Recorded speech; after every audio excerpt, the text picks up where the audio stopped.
CSAC's 118th annual meeting launched in Long Beach with about 800 county officials and private sector partners aboard for 4 days of collaboration and education. The theme of the 2012 event is Voyage to Stability, and CSAC's new executive director, Matt Cate, says the annual meeting serves a key role in bringing people together. The first step is to be able to know each other. And so, if nothing else, it's an opportunity to shake hands and say hello and ask about your family and find out what's going on in Trinity County and in Plumas and in Fresno and in San Diego, and start to build relationships. Really, all the business gets done because we've grown to like and trust each other. And then secondly, it's a forum for supervisors and administrators to come together and learn not only from the experts at CSAC, and we've got a great team here, but from one another about what innovations are happening and what solutions did you find and what problems do we all share. CSAC President Mike McGowan reflected on some of the organization's accomplishments during 2012. I think we've strengthened the association, the relationships, the bringing people together. Secondly, we've advanced our cause of better advocacy with the state legislature and the administration. And that may be our biggest accomplishment. We worked really hard to support the governor in some of his initiatives, pension reform, even some of the redevelopment stuff, which is controversial. Certainly Proposition 30, which was successful for the governor.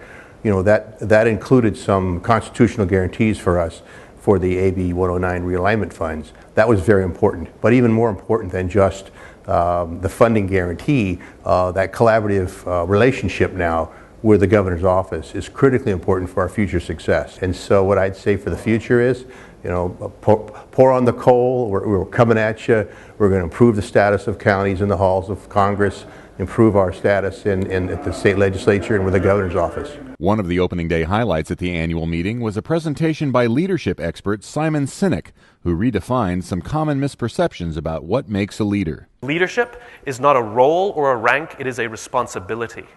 And leadership means, the paleological definition of leader doesn't mean being the strong one. It has nothing to do with authority. Simply because someone is in a position of authority does not make them a leader. It just means they're in a position of authority. To be a leader requires one thing and one thing only: followers. That's it. And a follower is somebody who raises their hand and volunteers to go where you will go.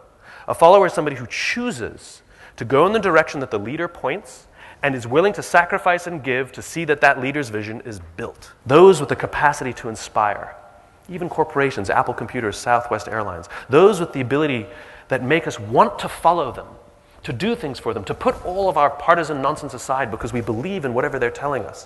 What I've learned is that those people in those organizations, they all think, act, and communicate the exact same way, and it's the complete opposite to the rest of us. It's a little idea I call the golden circle. It's basically a bullseye, 3 concentric circles.